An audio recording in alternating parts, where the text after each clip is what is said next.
یہ بابرکت رات لیلۃ القدر آپ سب دوستوں کو بہت بہت مبارک ہو۔ ہم بہت خوش قسمت ہیں کہ ہمیں ایک اور بابرکت رات نصیب ہوئی ہے۔ اس رات میں جتنی عبادتیں کی جائیں، جتنی دعائیں کی جائیں وہ کم ہے، لیکن پھر بھی ہم خوش قسمت ہیں۔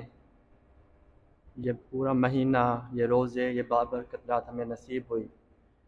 ایک چھوٹا سا قصہ بیان کرنا چاہوں گا، اگر کہیں غلطی ہو جائے تو درست فرمائیے گا۔ اللہ تعالیٰ نے حضرت موسیٰ علیہ السلام کو فرمایا کہ موسیٰ مجھ سے اس زبان سے مانگو جس زبان سے تم نے کبھی کوئی گناہ نہ کیا۔ حضرت میرے پاس ایک ہی زبان ہے اور اس سے میں نے پتا نہیں کہ کوئی گناہ کیا تو میں کیسے مانگوں؟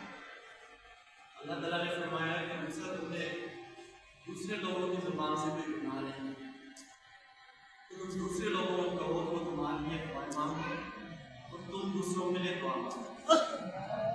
آج کی رات میں بھی آپ سب سے یہ گزارش کرنا چاہوں گا، نیک بندوں ہمیشہ اس بابرکت رات ہمیشہ اپنے لیے دعائیں مانگتا ہے، کیوں نہ ہم آج کی رات صرف اور صرف دوسروں کے لیے دعائیں مانگیں، اللہ تعالیٰ کی بارگاہ میں صرف دوسروں کے لیے دعائیں کریں